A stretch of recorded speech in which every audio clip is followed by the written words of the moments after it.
Baik Ibu-Ibu, Assalamualaikum warahmatullahi wabarakatuh dan selamat siang. Kita bertemu lagi dalam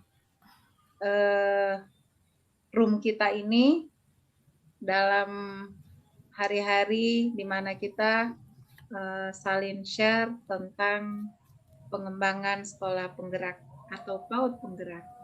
Selanjutnya kita akan ada pada materi tentang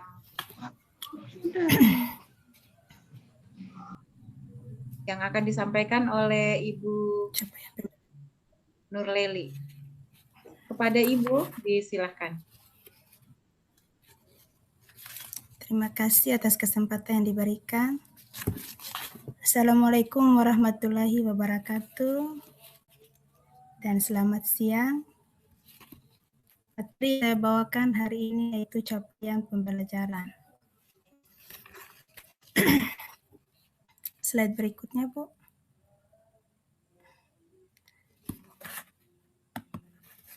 Capaian pembelajaran anak usia dini. Menyusun capaian pembelajaran di pendidikan anak usia dini atau disingkat PAUD dapat dimaknai sebagai sebuah tantangan terhadap adanya kebutuhan untuk menguatkan peran di PAUD sebagai fondasi jenjang pendidikan dasar. Di samping itu, capaian pembelajaran mampu memberikan kerangka pembelajaran yang memadu pendidikan di satuan PAUD adalah memberikan stimulasi yang dibutuhkan oleh anak usia dini. Adapun tujuan capaian pembelajaran di PAUD yaitu memberikan arah yang sesuai dengan usia perkembangan anak pada semua aspek perkembangan, yaitu ada 6, yaitu nilai agama dan moral, fisik motorik, kognitif, sosial emosional, bahasa, dan seni. Karakteristik perkembangan PAUD. Pembelajaran di PAUD perlu memperhatikan beberapa karakteristik spesifik.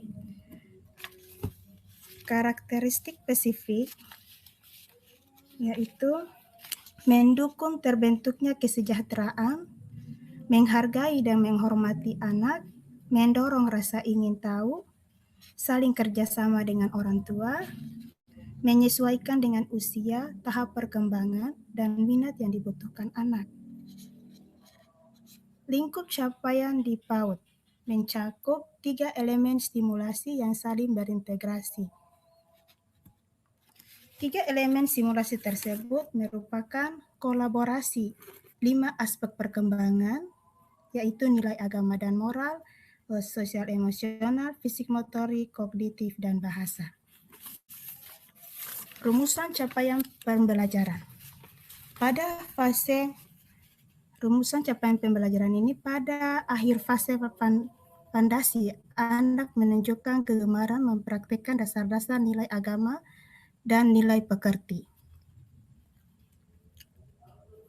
Kebanggaan terhadap jati dirinya, kemampuan literasi dan dasar-dasar sains, teknologi, teknologi, rekayasa, seni, matematika, dan membangun kesenangan belajar dan kesiapan untuk melanjutkan pendidikan dasar atau pendidikan selanjutnya. Elemen capaian pembelajaran ini ada 3, yaitu nilai agama dan budi pekerti, jati diri, dan literasi STEM.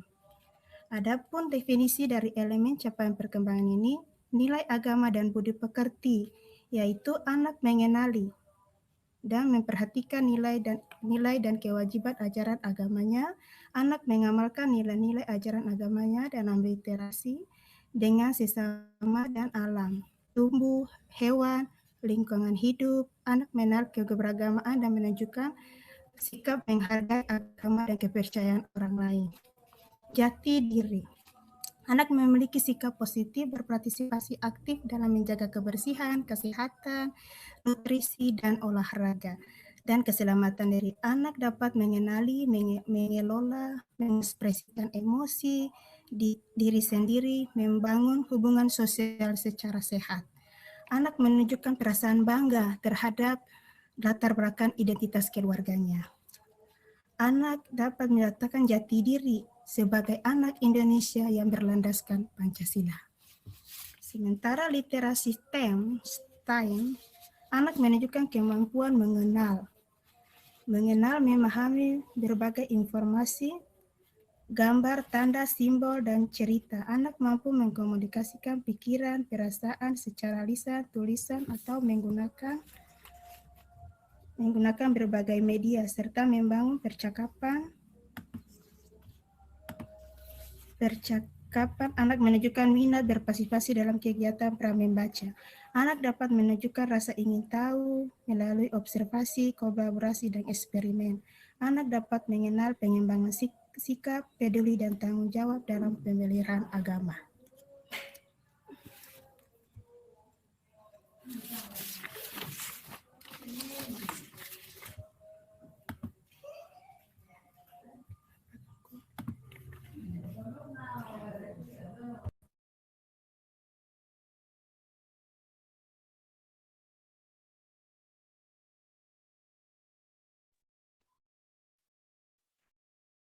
Ya, baik Ibu.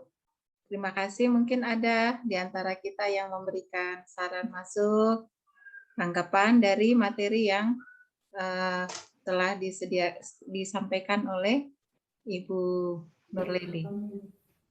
Disilakan Ibu. Ya Ibu, mungkin saya dalam elemen capaian pembelajaran ada nilai agama dan budi pekerti, jati diri, literasi, dan STEM. Nah, mungkin Ibu Eli boleh memberikan salah satu contoh saja ketika di sekolah pada elemen capaian jati diri, tadi dibilang berpartisipasi aktif. Nah, mungkin Ibu Eli boleh memberikan salah satu contoh bagaimana anak berpartisipasi aktif itu seperti apa, Ibu? Ya, siap. Terima kasih atas kesempatan yang diberikan. Untuk contoh berpartisipasi aktif ya, kalau dalam proses pembelajaran tentang jati diri, contoh saat anak itu melakukan di kegiatan inti, berarti ada anak yang dia tahu, terus temannya belum tahu, anak itu memberi jawaban, bikin begini caranya, tadi Bu Guru bilang begini, berarti dia partisipasi aktif dalam kegiatan inti itu. Nah, tapi kalau kegiatan itu disebut kalau kurikulum ke-13 berarti disebut penilaian berkembang sangat baik karena dia membantu temannya yang belum tahu yang sesuai dengan arahan dari Ibu Guru. Makanya dia berperan aktif saat apa tadi yang Ibu bilang?